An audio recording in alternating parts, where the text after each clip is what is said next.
Derby Form Show, and it's time to have a look at the Auckland Guineas, and we're joined by Luke Radich and also Michael Coleman to help us through the form to try and break down what is a key race towards the Vodafone New Zealand Derby, a race that was held on the 1st of January, New Year's Day, out of Alizé. It was the 3-year-old Auckland Guineas, a distance over 1,600 metres, and it was a race that is at the set weights.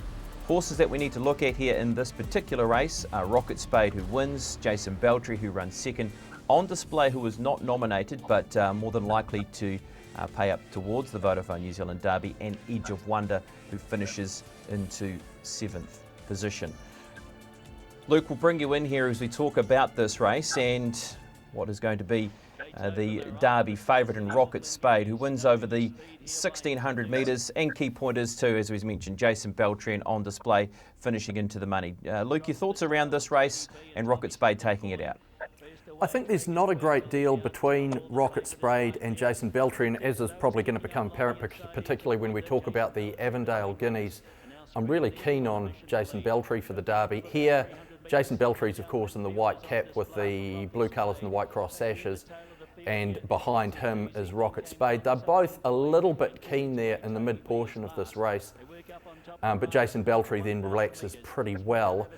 The key point really is when they come for home, and this is basically, I think this race shows the difference between these two horses, or rather their respective strengths and weaknesses.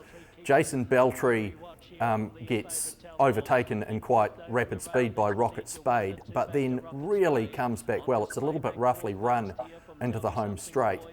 You can see Rocket Spade still over racing there a little bit, but I think this is a good run by both of these two horses, and I don't know why there's such a big gap in the market between them. Michael, we'll bring you in here, and Luke makes a very good point about Rocket Spade, is just how he does travel in the run, and we've seen him gradually get better, but he has still been very keen in some of his races leading up towards the Derby. Yeah, he appears to me that he doesn't really pull that hard, but just when you've got to say just woo a little bit, he just wants to float his head up a little bit and is a little bit ungenerous, but I wouldn't say he's pulling.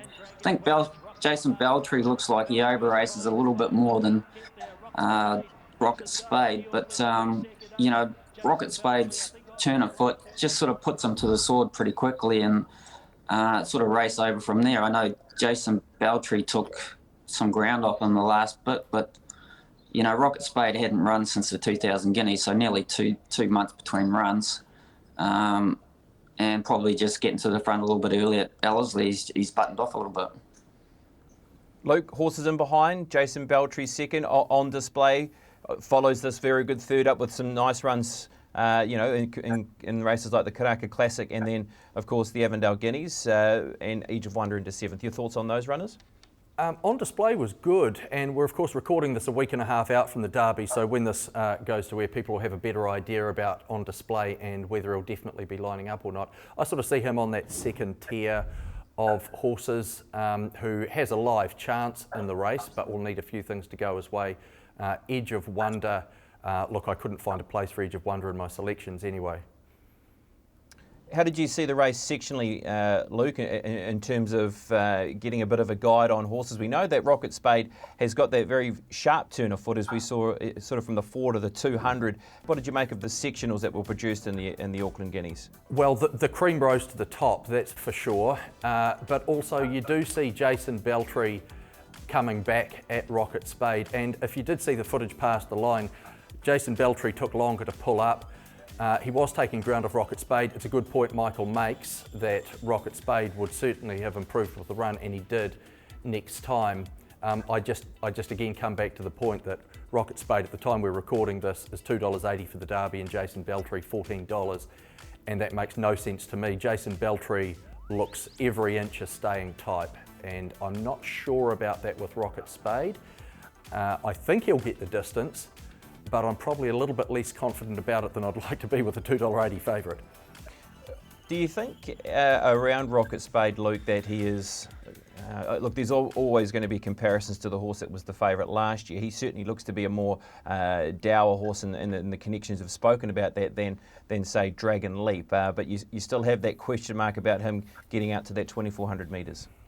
I do, and I don't want to be disrespectful to the horse, but he's not nearly as good as Dragon Leap. I don't think there could be any argument about that. So probably a stronger overall derby last year, and Dragon Leap really just fell in a hole the last 200 metres or 100 metres anyway.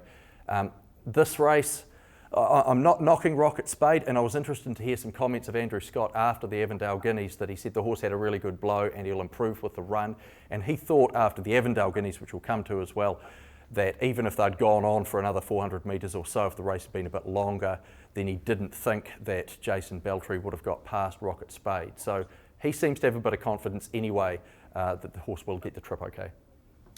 Michael, your overall final summary of the Auckland Guineas as a guide towards the Derby?